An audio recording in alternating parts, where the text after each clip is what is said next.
About 6 months or so ago, I ran into a problem.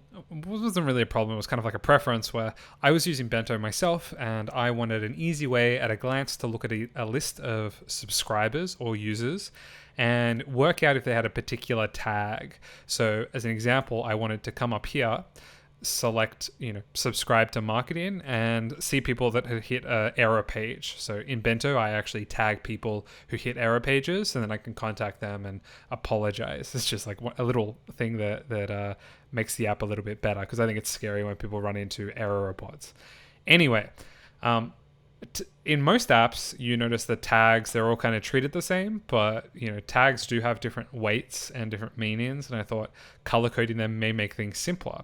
So what I did was I created a new model in Bento called tag groups. Now tag groups became a way that we essentially bundle tags.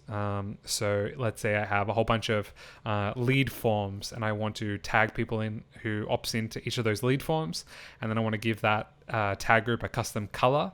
I can do that, and I'll show you quickly how to do this. So if I go to tag group, let's call this let's say lead tags, and then I can also give it a color. So you can see here I've got all these great colors, so I'm going to pick pink.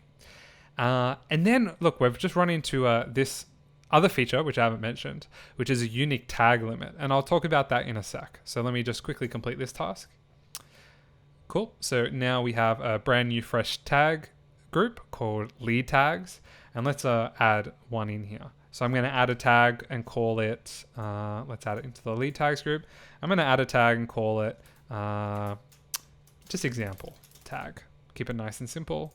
I'm not going to add a decay limit. Watch the decay tag, decay tag video if you want any details on that.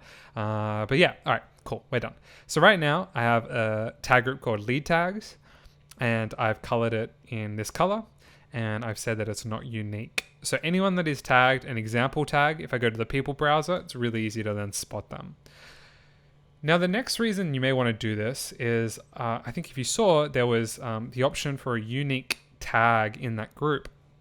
Now, one of the reasons we may want to do that and set this to enabled instead of disabled is what this does is it makes sure that a visitor and a subscriber can only have one tag in that group.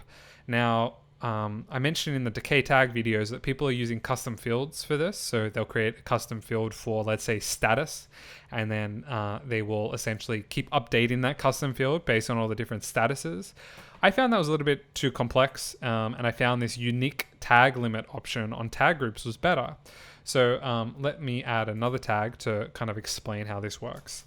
Example tag 2. I'm going to add it into the other tag group, and I'm going to click add tag.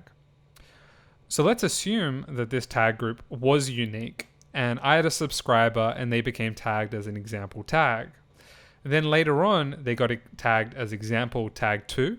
This first tag would be removed, and they would be removed from any email sequences that they are currently engaged in. So this is great for automation. It's great for keeping things nice and clean. And for me, the way that I do it is, let's say someone is tagged as a lead and they become a customer. I want them completely removed from all the lead email sequences. I don't really want to have to think about creating any more automated, or any more automations for that. Should be pretty simple. So for me, in my backend, I generally have a tag group called pipeline, and then I'll create a tag called lead, a tag called engaged in trial, and then a tag called customer. And essentially, a subscriber using tag groups can only ever be one of those three things at a time. And again, they're going in and out of all these automations really fluently. And all that we've really done is we've just put a whole bunch of tags in a group. So yeah, that's the power of tag groups in Bento. It's pretty easy to set up, and if you have any questions, let me know. There are probably some additional unique things that we can do with tag groups. So if you have any kind of ideas, let me know. Anyway, thanks guys, and I will hopefully see you in the next video. Cheers.